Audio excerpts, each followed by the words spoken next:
n'est pas du spécialiste. Attendez, était plus priorité au direct. Je prends les rênes de cette émission.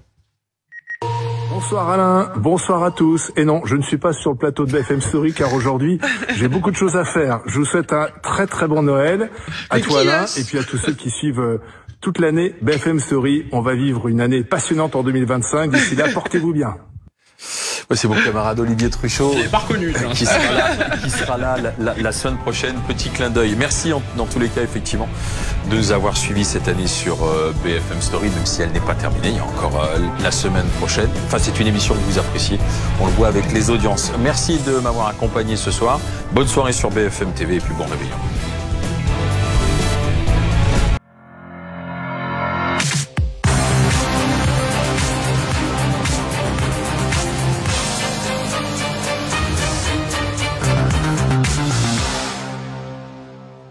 Bonsoir à tous, il est 20h, vous êtes sur BFM TV. On est ravis de vous retrouver ce 24 décembre, soir de réveillon de Noël. Bonsoir Samy. Bonsoir Marion, je suis ravi de passer ce réveillon avec vous et avec vous, chers téléspectateurs. On n'a jamais autant parlé politique, sans doute un 24 décembre. Elisabeth Borne, Gérald Darmanin, Manuel Valls qui sont de retour au sein du gouvernement avec cette succession de passation de pouvoir. On va en parler dans un instant avec nos invités. Djemil Sanli, bonsoir, merci d'être ici.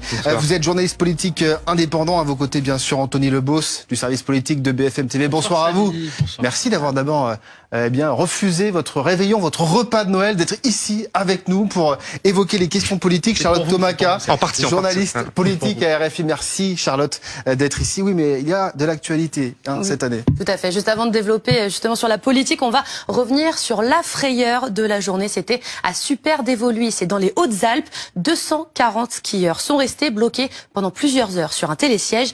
On revient sur les faits avec Florian Porras. Ces skieurs se souviendront longtemps de leur 24 décembre. Sur ces images, ils sont enfin évacués, après plusieurs heures coincés sur un télésiège. L'un d'eux nous raconte. Au début, on se croyait que c'était juste une panne habituelle, quoi. Et après, au bout de 3h30, on était secourus par les sapeurs-pompiers. Il est 13h ce mardi, lorsque l'un des télésièges de la station de Superdévoluy tombe en panne. Bloqué à une dizaine de mètres du sol, 240 skieurs, sous une température autour de 0 degré.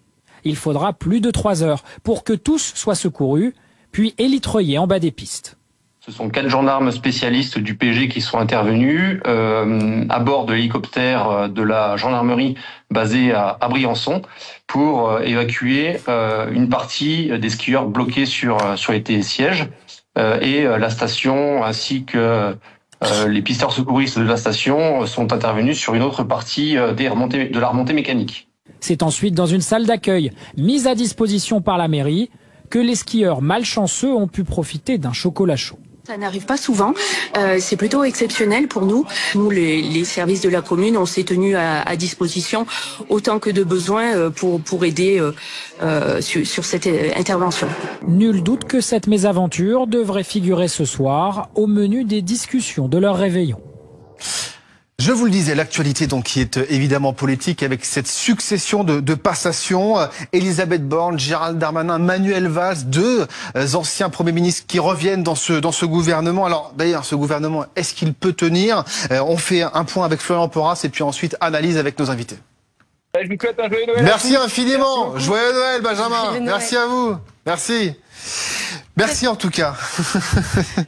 C'est la fin de BFM News. On était ravis de vous accompagner pour ce 24 au soir et ce réveillon. On va passer à table nous aussi. On va aller manger un peu de bûche. Merci à tous. Joyeux Noël.